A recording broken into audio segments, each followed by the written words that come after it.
Todo mundo já passou por isso. Durante a infância na escola, vinha do nada aquele trabalho de redação. Você, pego de surpresa, fica imaginando o que pode ser. Até que vem o tema daquela redação e sim, pela 9ª vez repetiram. Quem é o seu herói e por quê? Você lembra do que respondeu? E caso lembre, você sabe o motivo? Essa pergunta, aparentemente simples, esconde complexidades profundas sobre como entendemos o heroísmo e, mais importante, sobre como os arquétipos moldam a nossa percepção narrativa e existencial.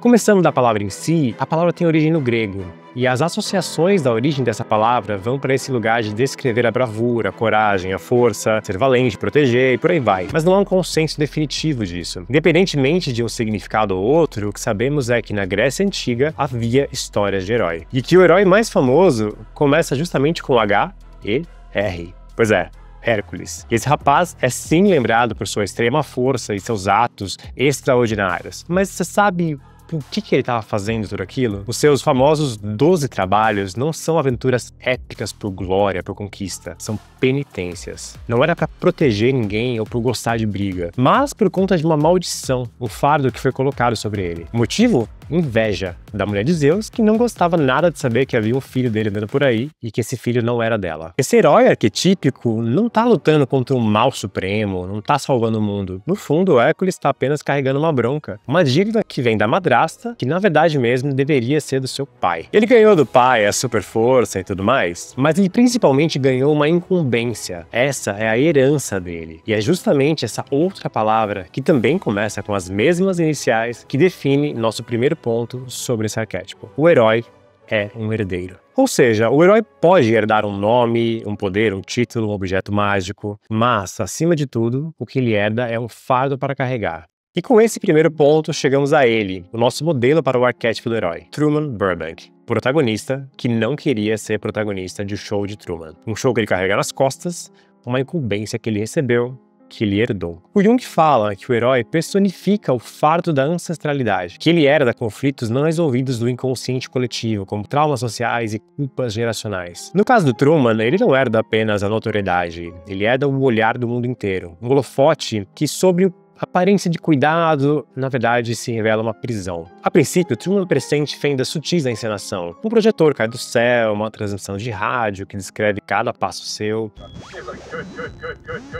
Instintivamente, ele procura compartilhar estranhamento. Conversa com o vizinho, com a esposa, a atriz, com o amigo de infância que foi contratado para ser seu amigo. Só que cada tentativa soa como falar com espelhos. Quanto mais ele delega suas suspeitas, mais o sistema reforça o verniz da normalidade, empurrando ele de volta para o papel que lhe foi imposto. Esse mecanismo de retroalimentação dramática é o que faz a história avançar. A primeira metade do filme é um itinerário de micro-revelações que, em vez de libertá-lo, deixam a sua percepção de isolamento ainda pior. O Truman descobre, passo a passo, não apenas que algo está fora do lugar, mas que ninguém ao redor possui agência própria. Todos são extensões do mesmo grande roteiro. É nesse reconhecimento de uma solidão ontológica que o arquétipo do herói se manifesta em potência máxima. O peso que ele carrega não pode ser dividido, negociado ou terceirizado. O Truman é a única pessoa que não conhece a verdade ali dentro do estúdio, e a sua travessia será singular. Só cabe a ele. O que nos leva ao nosso segundo ponto. O herói é sempre solitário. Podem ter mais de um arquétipo por história. 2 mentores, vários aliados e por aí vai. Mas só um herói. Ah, mas e Vingadores Ultimato, que tem 48 heróis por cena? Super-herói é diferente do arquétipo do herói. E um filme como Vingadores, a gente tem vários super-heróis em vários arquétipos diferentes. O sábio, o guerreiro, o bobo, vários bobos, aliás. Mas herói mesmo, do arquétipo do herói, ou não tem nenhum, ou tem apenas um. O herói é a ponte. A ponte não leva a múltiplos caminhos. Quem transita ali pode estar indo e voltando, mas a ponte é uma só. E ela sustenta, ela aguenta um baita peso e ela sofre um pisoteamento sem fim. Aqui o Truman é cristalino, pois é literalmente o nome do show. O show só existe em função dele. Só assim as pessoas transitam entre as vidas delas, que o filme faz questão de mostrar em várias cenas, e a vida que existe no show. Ao mesmo tempo, os arquitetos e a equipe por trás, na frente das câmeras, são completamente dependentes dele para continuar. O filme mostra, ao mesmo tempo, o desespero de Truman para saber o que está acontecendo, bem como o desespero dos profissionais para manter o show em atividade, mas também a obsessão de pessoas no mundo todo para acompanhar esse processo.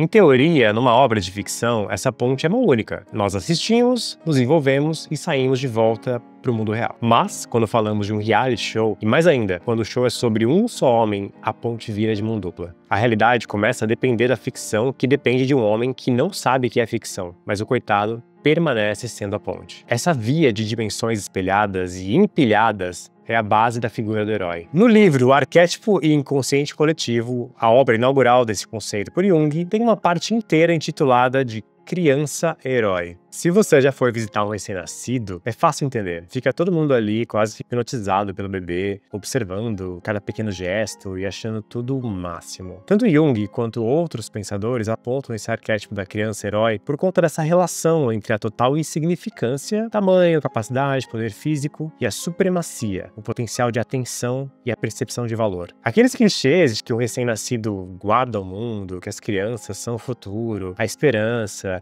o We are the world, we are the children, tudo isso é uma receita bem simples de perceber essa equação. É nesse ideal da criança em que todos nós, brevemente, suspendemos o nosso eu social, o nosso arquétipo daquele dia, daquela idade, daquele cargo, do momento, do lugar. Por um momento, todos nós nos tornamos iguais. Pois as crianças, entre muitas aspas, também são. E a nossa missão é torcer por esse herói. O Truman Burbank não é diferente de um recém-nascido. Inocente, desprotegido, mas que canaliza a atenção do mundo todo e faz com que todo mundo, tanto as pessoas que assistem ao show do Truman e nós, espectadores do filme, não tenhamos nenhuma escolha a não ser torcer por ele. E pelo que a gente está de fato torcendo? Para que ele descubra a verdade, para que ele busque conhecimento.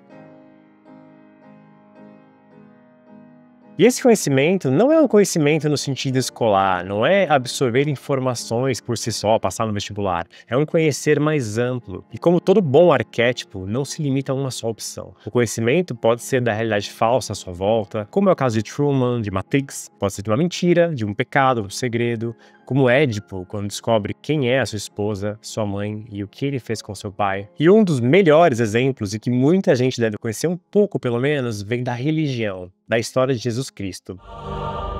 O ponto central da história é que o filho, herdeiro de Deus, renasce na Terra como um homem qualquer e vai ser a única via entre o terreno e o backstage. Ele vai ser pisoteado, abusado. Por que abandonaste? Para que tudo isso e esse drama todo? Porque o ponto central da jornada do herói no cristianismo é que Jesus precisa experienciar a vida como um homem comum, mortal. É um conhecimento que vem da prática e não da teoria, que é só vendo para crer. E o diretor do programa do Truman, que não por coincidência se chama Christoph, a todo tempo fica buscando esse conhecimento por experiência. Ele engana Truman, mas deixa sempre uma porta de possibilidade pro contraditório. Ele segue esse mesmo script há 30 anos. Os espectadores que assistem aquele mesmo programa há décadas estão vendo a mesma coisa, eles permanecem mesmo assim agarrados a essa portinha de esperança. Mas ele também tenta enganar e autoprovocar essa experiência em relação a si mesmo. Ele trabalha para deixar o caminho do Truman cada vez mais estreito, para desviar o olhar dele de que existe uma possibilidade. Corre para sentar e assistir o próprio show, torcendo para que essa experiência de vida ensine a ele algo que ele não é capaz de prever. E essa experiência de conhecer, de experimentar o que está ao redor de você, vai acabar envolvendo também o inverso, conhecer o que é você.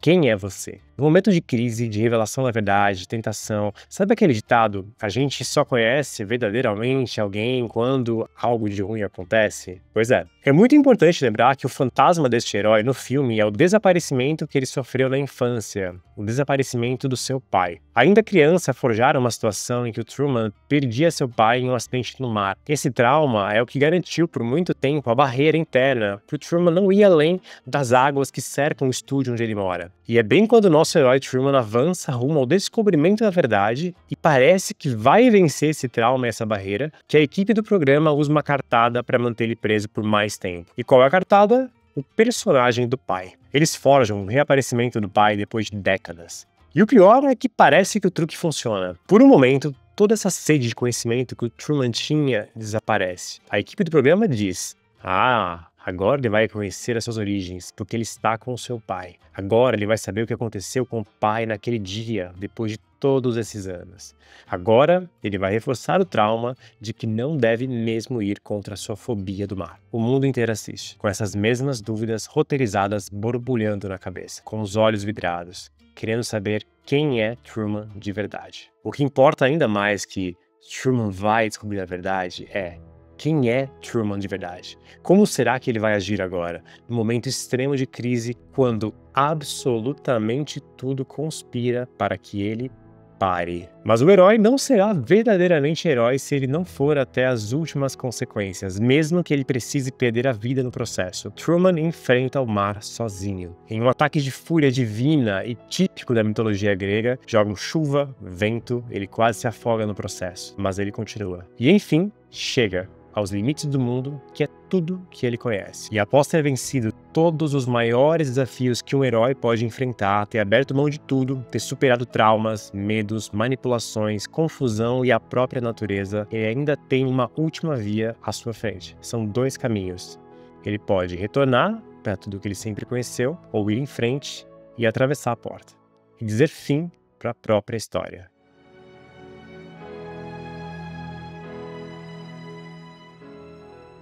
A última camada desse arquétipo, talvez a mais instigante, é também a mais paradoxal. Porque o herói, ao final da travessia, não apenas cumpre a sua missão, ele reescreve a própria história. Ou melhor, ele descobre que sempre foi o autor da narrativa. No caso de Truman, nesse momento é literal. Antes de ir embora e encerrar o filme, ele responde com uma reverência cínica. Bom dia, boa tarde, boa noite. A saudação que repetia mecanicamente desde sempre, só que agora ele diz com consciência. Como quem diz, eu sei que eu estive no roteiro, mas agora a fala é minha. Essa é a virada. Qualquer herói, quando é escrito, é da incumbência do autor completar aquela história. E o autor, por sua vez, também assume a missão de terminar aquela história, de ir até o fim, trocando conscientemente horas da realidade por horas de uma realidade falsa, em miniatura, que ele está criando. E nessa tarefa solitária, herói e autor continuam. Mas até onde? E com que propósito? Se não é possível conhecer na prática qual vai ser o fim dessa história, então não é apenas a informação que importa, mas a experiência de viver essa dúvida até o fim. Quem diz a verdade em um roteiro, em uma ficção?